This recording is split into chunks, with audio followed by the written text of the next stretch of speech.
I never imagined I would become public enemy number one for an entire homeowners association. However, when they obstructed my dock access and openly mocked me, I resolved to engage in a strategic contest they were unprepared for.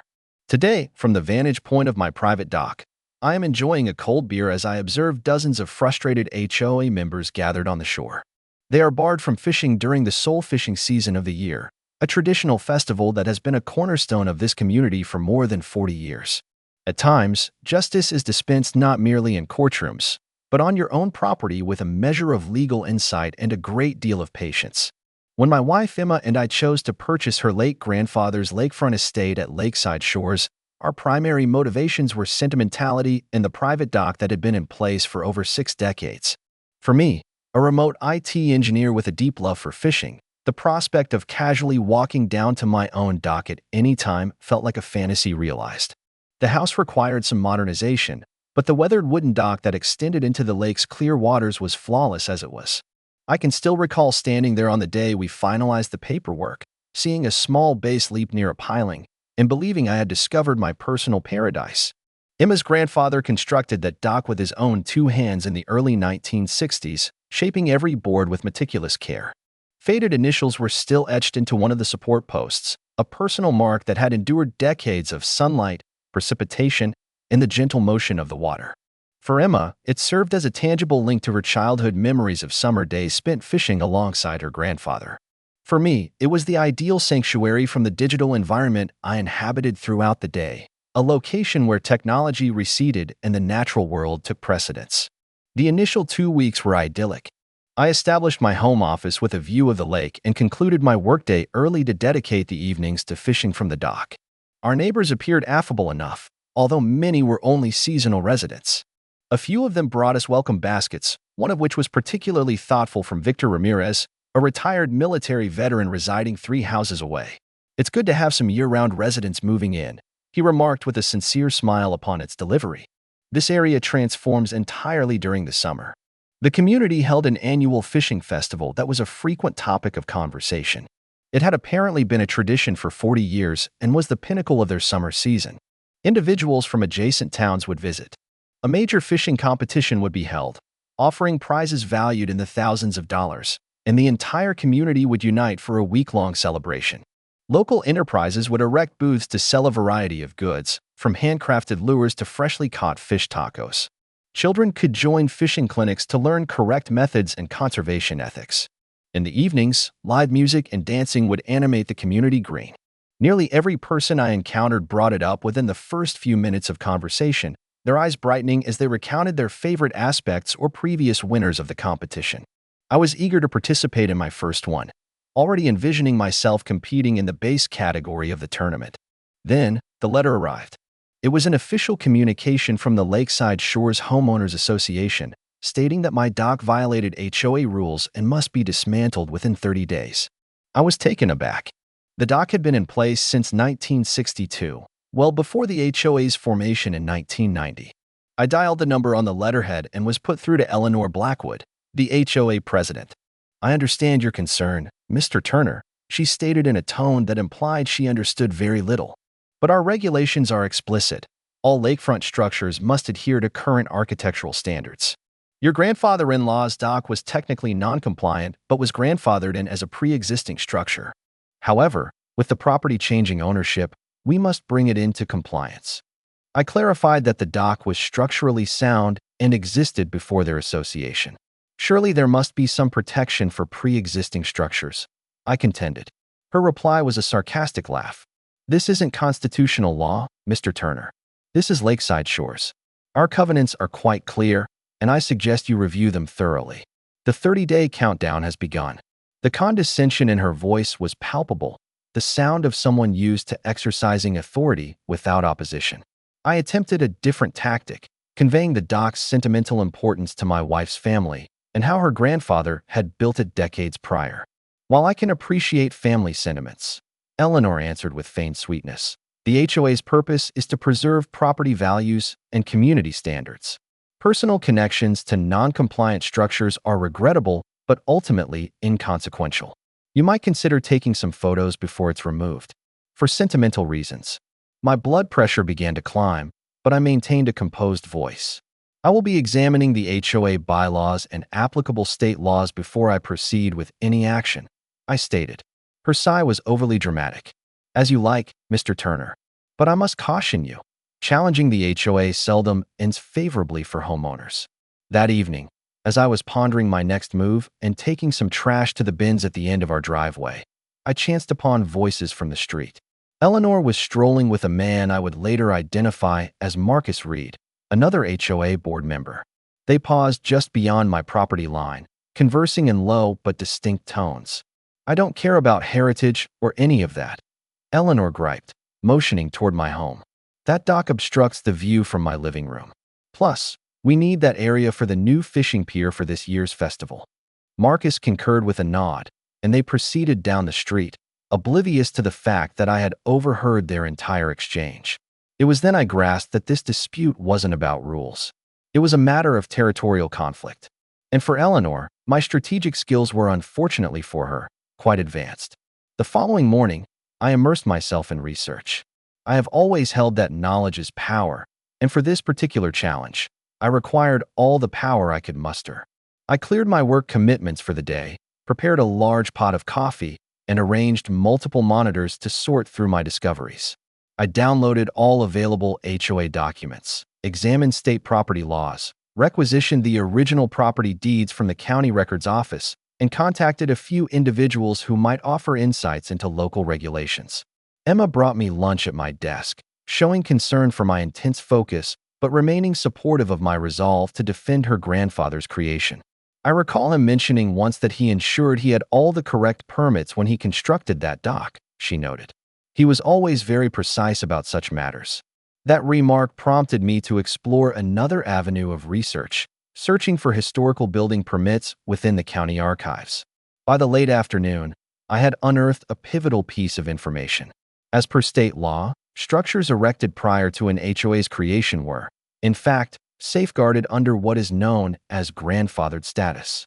Even more significantly, I discovered riparian rights, the legal entitlements of landowners to access and utilize bodies of water bordering their property.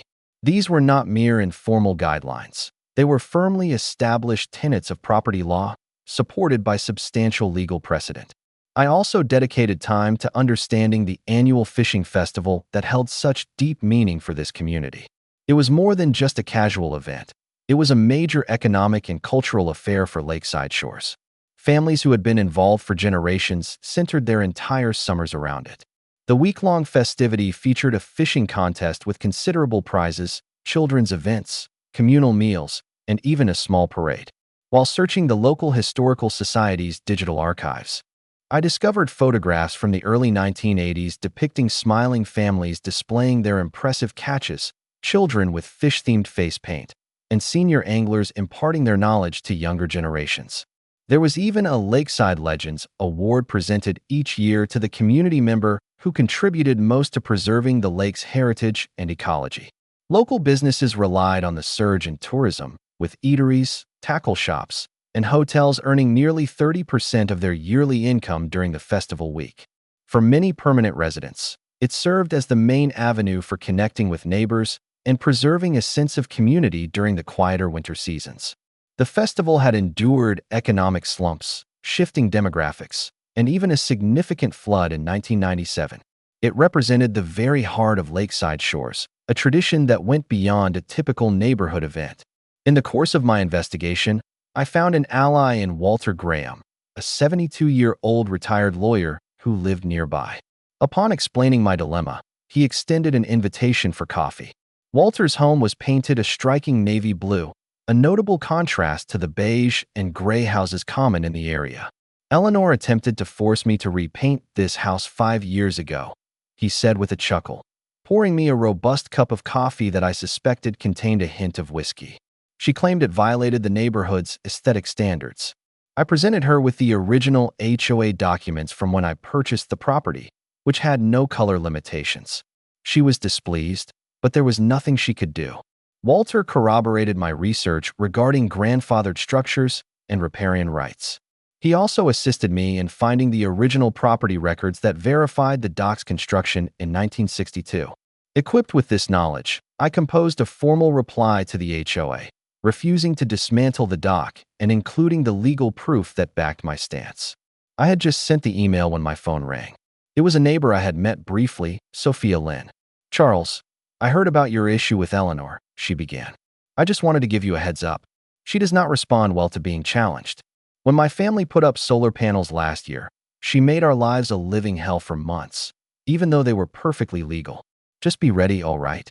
3 days later, another letter from the HOA arrived.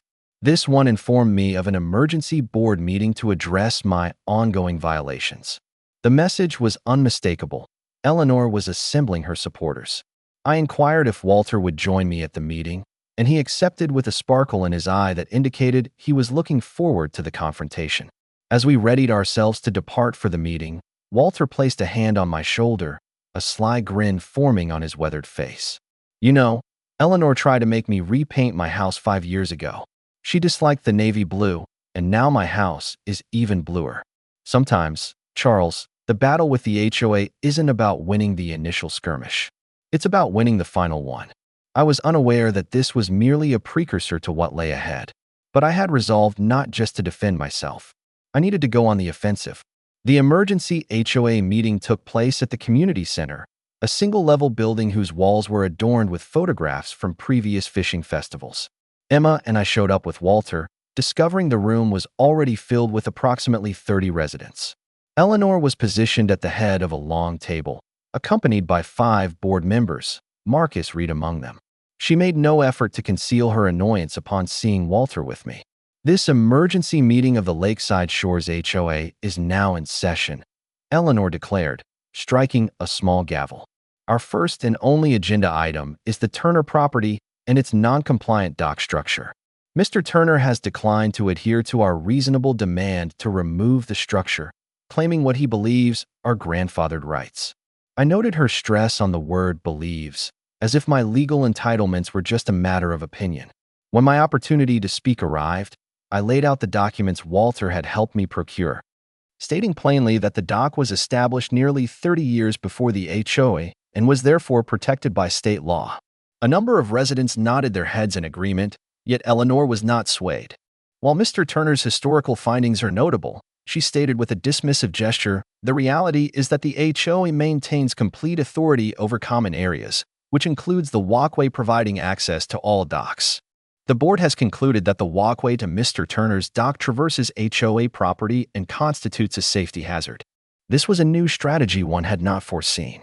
She was no longer targeting the dock itself, but rather my means of reaching it. Marcus then displayed a property map indicating that although my dock originated from my property, the most direct path to it crossed a 6-foot stretch of common land. Eleanor initiated a vote to erect a safety fence that would effectively prevent me from reaching my own dock. With the exception of one senior board member, Victor Ramirez, who abstained, the motion was approved unanimously. "The HOA will erect suitable safety barriers within the week," Eleanor declared with a look of triumph. "Mr. Turner may keep his dock. He simply will not be able to access it." As the meeting concluded, I approached Brian Mitchell, the property manager responsible for putting up the fence. "I've never seen them take it this far," he confessed in a low voice. "Typically, Eleanor just imposes fines until people capitulate. This is different." That evening, I composed a formal grievance to the County Land Management Office, claiming abuse of authority by the HOA and infringement of my riparian access rights. I explained in detail how the HOA was using safety as a pretext to obstruct legal access to my water rights. I also found out that Eleanor had been advocating for a new community fishing pier for several years, a pier that would be constructed near her property but positioned so as not to obstruct her view of the lake. 3 days later, I observed as Brian and his team installed a metal fence that blocked the way to my dock. Eleanor was standing close by, her victory clearly visible on her face. "I informed you that you couldn't win," she murmured as she passed by me. She believed she had prevailed. What Eleanor was unaware of was that I had just gotten an email from the County Land Management Office with information that was about to erase that triumphant expression from her face. The email from the County Land Management Office verified the receipt of my complaint and stated that they were investigating it. Logan Parker, a land management specialist, asked for a meeting to review the matter in more detail. When we convened at his office the next day, he laid out several maps of the property lines around the lake on his desk. This is quite interesting, Logan remarked, gesturing towards the shoreline. Based on county records, the Lakeside Shores HOA does not, in fact, own the entire lakefront. The lake itself, along with a 16-foot shoreline buffer, is state property overseen by the Department of Natural Resources. The HOA has been given specific usage rights, but their authority is not as extensive as they believe. This information was highly useful, but I required more. I dedicated the following week to a detailed investigation of Eleanor and the HOA board. I learned that Eleanor had served as president for 15 years, facing no opposition for most of that period. More significantly, I uncovered business records that demonstrated a financial connection between Eleanor and Lakeview Construction, the very company that had been given the contract to construct the new community fishing pier. I arranged a casual meeting with a number of unhappy homeowners, such as Sophia Lynn and George Winters, an elderly resident who had been compelled to dismantle his cherished garden after a lengthy conflict with the HOA. We met at Walter's navy blue house to exchange information. Eleanor has been operating this way for years, stated Isabel Rodriguez, a former HOA board member who had stepped down in protest. She applies rules inconsistently, based on her personal feelings or what benefits her. I resigned from the board after finding out she was awarding HOA maintenance contracts to her brother-in-law's company without a formal bidding process. In the meantime, the HOA raised my daily fine to $250, invoking the continuing violation provision in their bylaws. The pressure was intensifying, but so was my resolve. The Land Management Office issued a warning letter to the HOA concerning potential overstepping of their authority, demanding a response within 14 days. Their reply was legally tenuous but obstinate. They insisted the fence was a safety measure and declined to take it down. By this point, I was certain that Eleanor's desire to have my dock removed was linked to her ambitions for the new fishing pier. I just had to determine the connection. I got in touch with the Department of Natural Resources, DNR, to inquire about fishing regulations on the lake and came across a piece of information that would alter the entire situation. As I examined the documents Logan had given me, I found it hard to believe what I was reading. Not only was there a business link between Eleanor and the construction firm, but there was also a fact that had been concealed in every HOA meeting. Lakeside wasn't HOA property. It was public land managed by the state. And according to state law, if a body of water was identified as a breeding area for particular fish species, I smiled, recalling the bass I frequently saw near my dock each spring. This could be the decisive advantage I needed. Eleanor had misjudged her adversary. While she was levying fines against me, I had discovered my most powerful weapon. The following day, I contacted Daniel Ortiz, an aquatic biologist at the local university who focused on freshwater fish populations. His name had appeared during my research as the writer of several articles on bass habitats in the region's lakes. Reaching him proved challenging.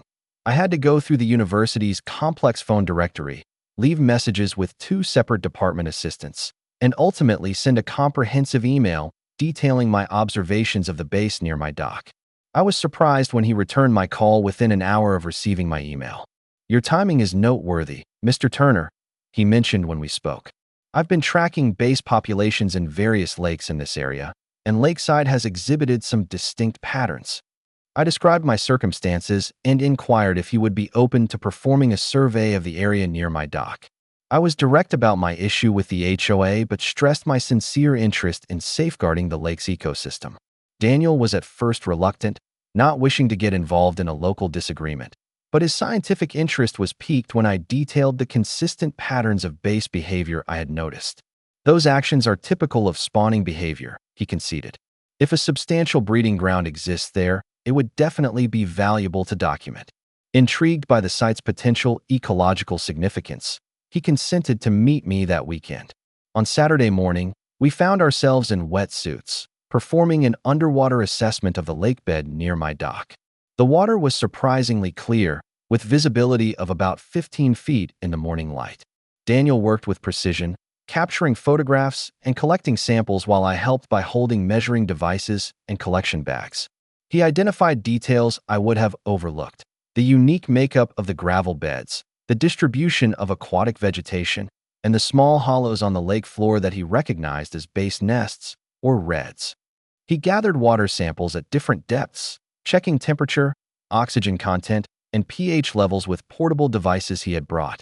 I was struck by his meticulousness and skill. This was not a quick glance, but a formal scientific investigation. After working for several hours, we came out of the water, our hands full of sample jars and gear.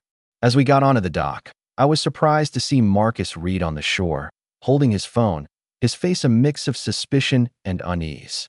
"What are you two up to?" he asked, obviously giving a live report to Eleanor. "Scientific research," Daniel answered cheerfully, as he continued to organize his samples. Once Marcus had departed, Daniel faced me, his eyes showing his excitement. "Charles, your dock is positioned over what looks to be a major spawning area for spotted bass. Do you see these gravel beds? The water temperature and oxygen content here are perfect for bass to reproduce. This is almost certainly a vital breeding habitat." This was precisely the outcome I had been hoping for. Daniel clarified that under state environmental laws, any construction or disturbance of designated fish spawning areas was tightly regulated. Any building projects near such locations would need special permits and environmental impact studies. I inquired if the planned site for the fishing pier would affect the spawning areas, and Daniel stated that it almost certainly would. With this knowledge, I got in touch with Rachel Morgan, an inspector at the Department of Natural Resources. I passed on Daniel's initial discoveries and voiced my worries about the planned pier construction. Rachel was immediately captivated and scheduled an official survey. "If this is confirmed as a spotted bass spawning ground, protection measures will be automatically enacted," she clarified. "That could impact any construction projects nearby." I also spoke with Henry Wilson, a 75-year-old who had been fishing on the lake for more than 5 decades. He confirmed that the vicinity of my dock had always been recognized as a prime spot for bass fishing and expressed his concerns about how the new pier could affect the fish population. "Those bass are the main attraction of our yearly fishing festival," Henry stated. "If we harm their breeding areas, the entire ecosystem could be affected. The fishing would never be the same." The HOA replied to the first warning letter from the Land Management Office with a legally flimsy yet unyielding argument. They insisted the fence was for safety reasons and would not take it down. At the same time, they raised my daily penalty to $250, pointing to the continuing violations section in their bylaws. I submitted a formal complaint to the DNR, asking for an environmental study of the proposed fishing pier and for the spawning area to be protected. I was taking a gamble. If the study didn't confirm the spawning grounds, I would lose all standing. However, I had faith in Daniel's professional judgment. As Daniel and I emerged from the water after our last survey, I noticed Marcus on the shore, phone in hand. Our gazes met, and I realized I had been found out. "You know Eleanor won't back down from this," Daniel remarked as we came ashore. I nodded, but I wasn't concerned. "That's exactly what I'm relying on," I answered.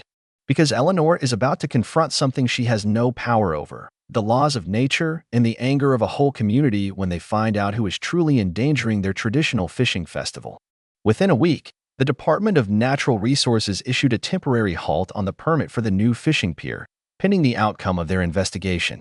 The official notification arrived via certified mail, addressed to both the HOA and myself personally. It was a formal document bearing the state seal, which explained the grounds for the suspension and detailed the subsequent investigative steps. It mentioned potential breaches of the State Environmental Protection Act, particularly sections concerning aquatic habitats and the protection of endangered species. The suspension notice was displayed at the intended construction site, a stark white sign with bold black text that was unmissable from the community's walking trail. The information spread rapidly throughout the community, with different, sometimes highly inaccurate, versions of events being shared. Eleanor promptly called for another emergency HOA meeting, this one even more contentious than the previous one. The community center was so full that some residents were forced to stand against the walls, and the air conditioning system was unable to cope with the number of people present. The atmosphere was charged with tension even before the meeting officially started, with neighbors who had been on good terms for years now seated on opposite sides of the room, exchanging cautious looks.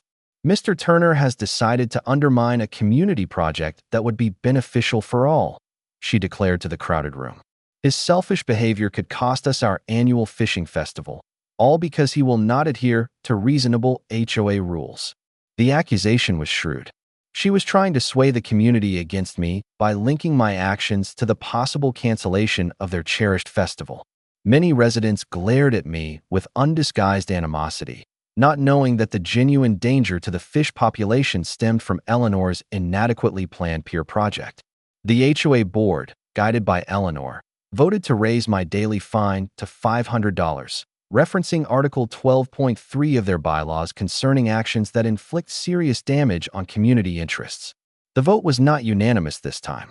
Victor abstained once more, and Harold Schmidt, the senior board member, actually voted against it after posing several sharp questions about the legality of such a harsh penalty. Eleanor swiftly dismissed his objections, invoking emergency powers given to the board president in the bylaws. They also decided to revoke my access to community facilities, such as the clubhouse and pool, and even went to the extent of deactivating our key fobs for the gated parking areas and tennis courts. Deborah Collins, the HOA secretary, appeared uneasy as she documented these resolutions in the official minutes, her pen pausing multiple times as Eleanor dictated the phrasing. Throughout the ordeal, Eleanor projected an image of following proper procedure. However, her vengeful motive was clear to everyone there. She was employing every available means to compel me to yield, hoping the financial strain and social ostracism would make me give in. "Mrs. Blackwood," I said, rising after the vote, "have you disclosed to the community your business ties with Lakeview Construction, or the fact that the environmental impact study for the new pier was never conducted?" A silence descended upon the room. Eleanor's face turned red with rage. "That is entirely irrelevant and possibly defamatory, Mr. Turner. This meeting is adjourned."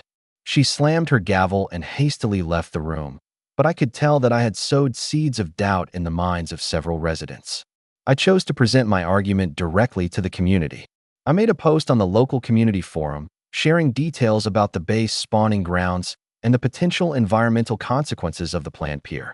I was careful to position my concerns around the long-term viability of fishing in the lake, rather than my personal conflict with the HOA.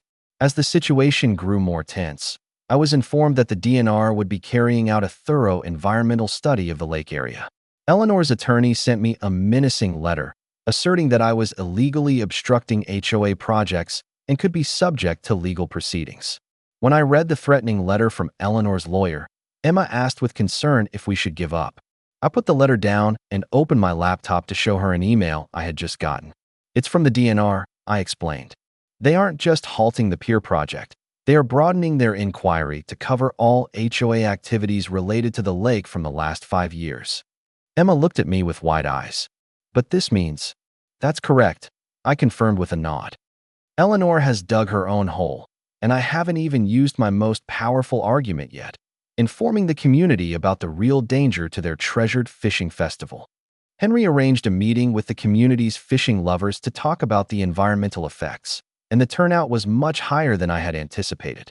People were genuinely worried about safeguarding the base population, which was the main attraction of their yearly festival. The general mood was starting to shift. 2 weeks later, the DNR published their initial report, which supported what Daniel had found. The area near my dock was, in fact, a crucial spawning site for spotted bass. Following this finding, the DNR enacted a special protection order for the upcoming spawning season, which happened to be at the same time as the annual fishing festival. The order banned all fishing and building activities within a 500-foot radius of the spawning zone, covering nearly the entire lakefront owned by the HOA, with the exception of the area around my dock, which was classified as a minimal impact zone due to its long-established existence. The community was stunned. The fishing festival, their 40-year-old tradition and the peak of the summer, might need to be called off. Eleanor quickly called a community meeting, trying to lay all the blame on me. "If Mr. Turner had not interfered, we would be enjoying our festival as usual," she informed the audience. "His spiteful actions against the HOA have impacted every one of you." But this time, her accusations failed to produce the desired result. Director William Foster from the DNR was in attendance and set the record straight. "The protection order is not a consequence of anyone's complaint," he clarified. "It is founded on our scientific evaluation of a vital wildlife habitat. If anything, we ought to express our gratitude to Mr. Turner for bringing this matter to our attention. Without adequate protection, the bass population could have suffered severe harm from construction and heightened fishing activity, potentially damaging the lake's ecosystem for years." Henry and other veteran fishing enthusiasts spoke up in agreement, stressing the need to protect the spawning areas for the long-term viability of the fish population. If we harm the breeding grounds now, there won't be any base for future festivals, Henry noted. The community was split. Some residents continued to hold me responsible, while others started to doubt Eleanor's leadership and the hastily approved pier project that had not been subjected to a proper environmental assessment. The news of Eleanor's business ties to the construction firm only fueled more skepticism. Seeing a chance to settle the dispute, I proposed a compromise.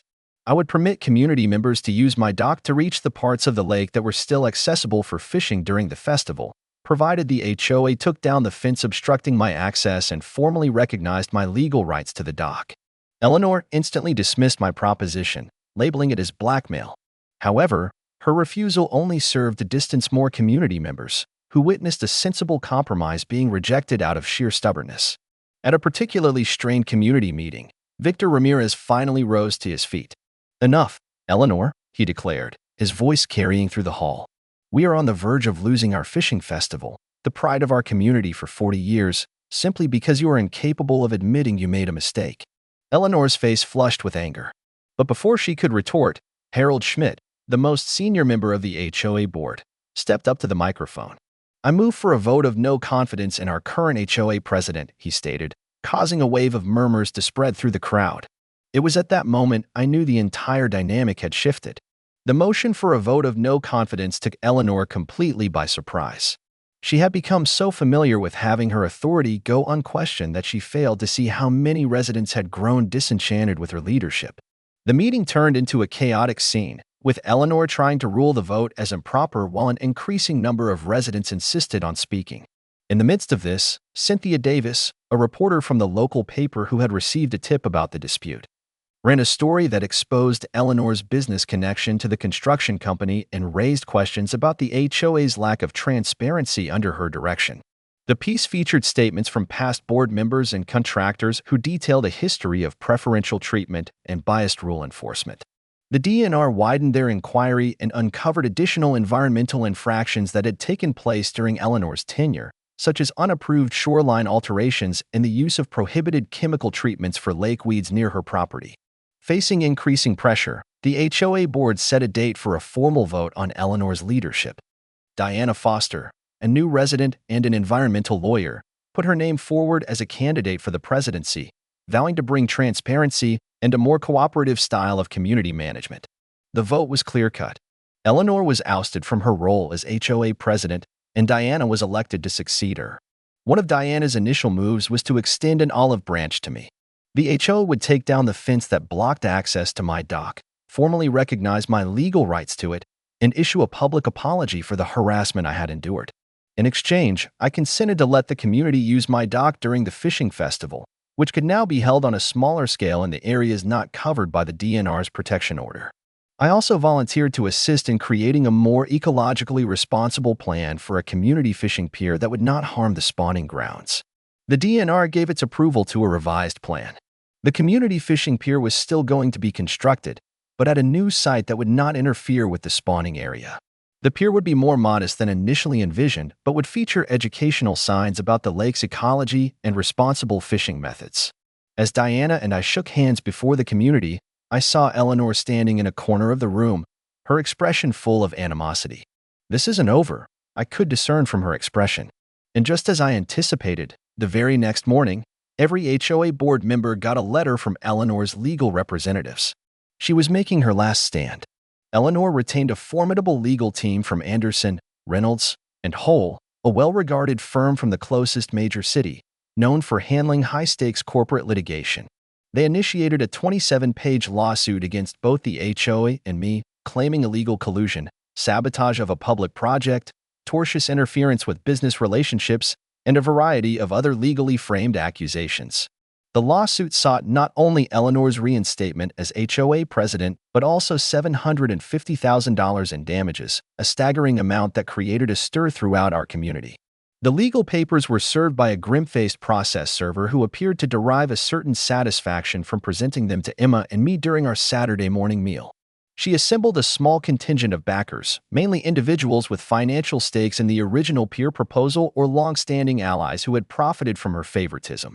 They started conducting regular planning sessions at Eleanor's lakefront residence, their vehicles conspicuously parked in her circular driveway for all to see. They established a Save Our Lake committee that handed out flyers asserting that the fishing festival tradition was threatened by extremist environmental stances and external meddling in community matters. Some of their language verged on personal attacks, with ambiguous allusions to newcomers who failed to grasp our community values, a thinly disguised jab at me. The lawsuit asserted that the environmental issues were overstated and that I had swayed the DNR investigation to advance my own personal score settling with the HOA. The legal documents contained affidavits from 2 expert witnesses from out of state, a retired biology professor and an environmental consultant, who disputed Daniel's conclusions without ever having been to the location. The document implied that I had somehow pressured or bribed DNR officials, though they provided no proof for this baseless accusation.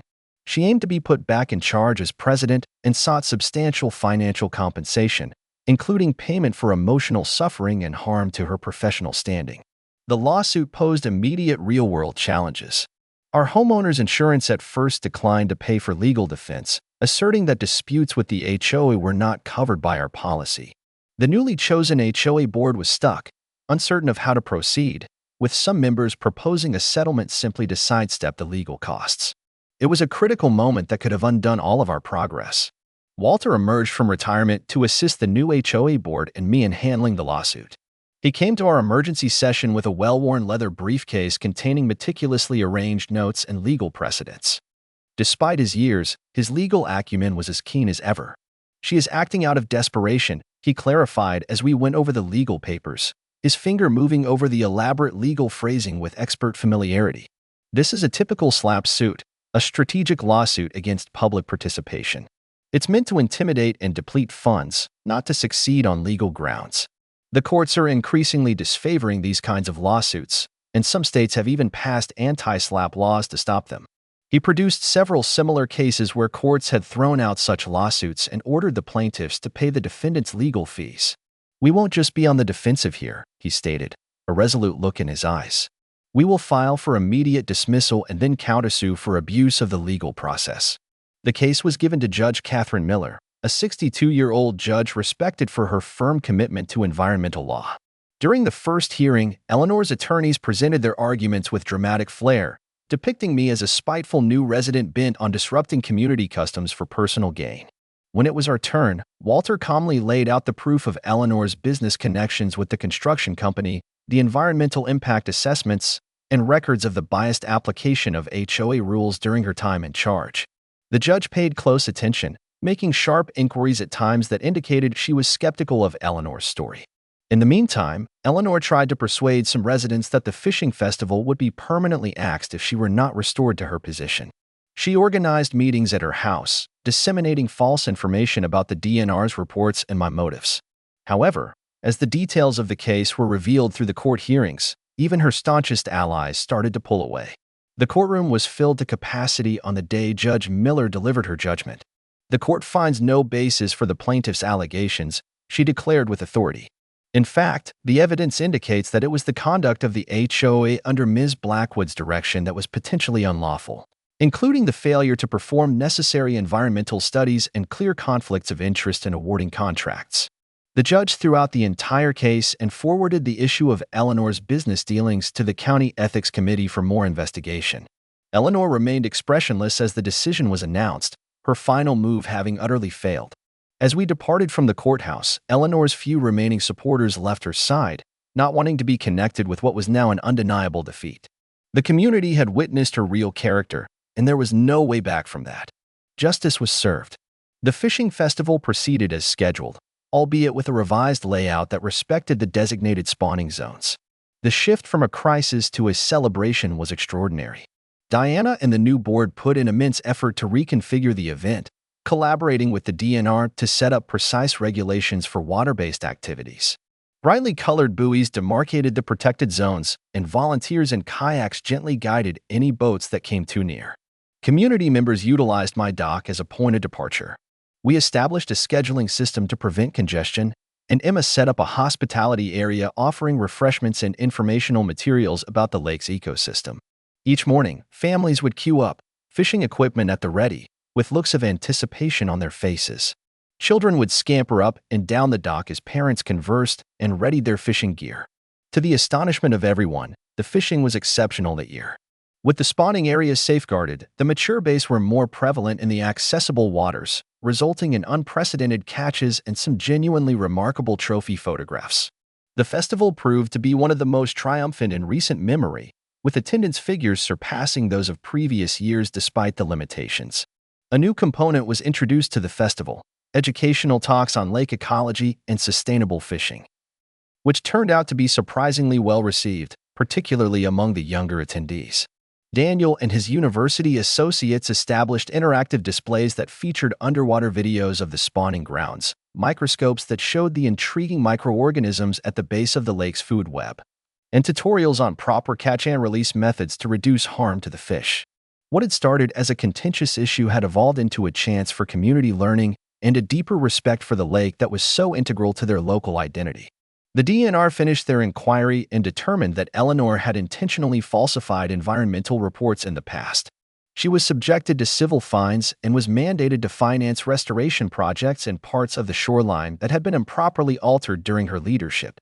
Under Diana's guidance, the HOA implemented more transparent regulations and a more considerate policy regarding homeowners' rights. The new board created a formal procedure for project approvals, which included mandates for environmental assessments when needed.